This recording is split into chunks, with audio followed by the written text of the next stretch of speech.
Good noon po mga katropa. Ito po mga katropa ay Skygo Hero 125. Nagpapalit po lang ng timing chain. Ayaw na po umandar at mandar man po ay napugak-pugat at walang minor at walang hatak. Yan po. Pagmasdan nyo po maigi ang kanyang cam sprocket. Salang-sala po sa timing po mga idol. Napakalayo po. Babaklasin niya rin po natin mga idol dahil durog po ang kanyang roller guide. Yan po. At itatama po natin to ang kanyang timing sa kanyang cam sprocket. Yan po mga idol. Nabaklas po natin. Yan po durog. Papalitan po natin to ng mga timing chain guide. Bali tatlo po itong mga idol, dalawa na lang po natira. Yan.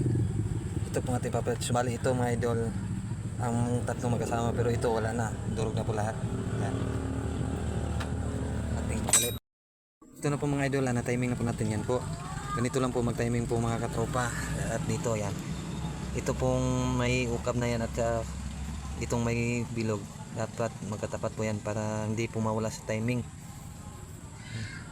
Ito po, ang epekto po nito ay parang walang lakas, parang sira po ang karburador at mahinang matak at pugak-pugak.